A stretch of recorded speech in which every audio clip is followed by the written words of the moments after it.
ہو گیا. تمام باتیں الزامات کی ایک بچھاڑ کی ہے اس فیملی کے اوپر.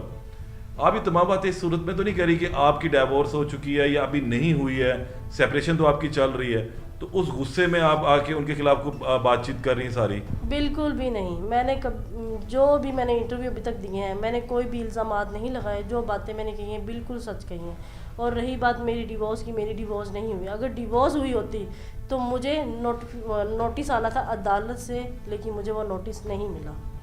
یونین کونسل کا نوٹس بھی نہیں ہے؟ بالکل بھی نہیں آپ ملا. ابھی بھی نکاح میں ہیں؟ بالکل, میں ابھی بھی, آپ جا کے چیک کر سکتے ہیں. آپ نے عدالت کا کوئی دروازہ کھٹکھٹایا؟ میں نے عدالت میں اپنا کیس بھی دائر کیا ہے, لیکن میرے ساتھ کوئی مجھے سپورٹ کرنے والا نہیں ہے. میرے فادر نہیں ہے, میری مدر ہے وہ بھی بہن کے گھر آتی ہے, میں خود اپنی بہن کے گھر آ رہی ہوں.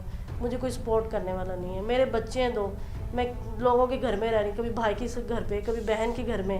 رہنے کو چھت نہیں ہے میرے پاس. تو آپ یہ باتیں جو کر رہی ہیں کہ پیسوں کا معاملہ تھا, لیکن اس میں کہیں بات کلیئر تو نہیں ہوتی کہ جائیداد اسے تقاضا کیا تھا بٹوارے کا, اور وہ بھی کوئی چیز کلیئر نہیں ہے. لیکن یہ بھی تو دیکھیں نا کہ اس نے جب کہا ہے کہ میرے پہ انویسٹمنٹ کریں, تو ماں باپ کو چاہیے کہ انویسٹمنٹ کریں, اس کا ساتھ دیں. کیوں نہیں ساتھ دیا؟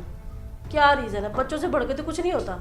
ایک اولاد ہے, ماں باپ نے پیدا کی ہے, تو ان پہ لگانا کہ کسی اور پہ لگانا ہے. اس بات میں کتنی حقیقت؟ آپ تو اس گھر میں رہ نہیں رہی, تو آپ کیسا وثوق سے کہہ سکتی ہے کہ انہوں نے لاش لینے سے انکار کر دیا تھا اور یہ وجہ یہ ہوگی؟ کیونکہ دیور کے دل میں تھی حمیرہ کی کوئی رسپیکٹ نہیں تھی, بالکل بھی نہیں تھی.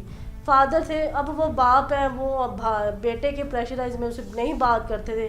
ان کے دل میں ناراضگی تھی کہ اس نے میرے بات کیوں نہیں مانا, یہ اس شعبے میں کیوں گئی, وہ اس لیے بات نہیں کرتے تھے. اگر کہیں گزر ہو جاتا تو وہ کہتی تھی السلام علیکم ابو جی, ابو کہتے تھے وعلیکم السلام بیٹا, اس کے علاوہ کوئی بات نہیں ہوتی تھی.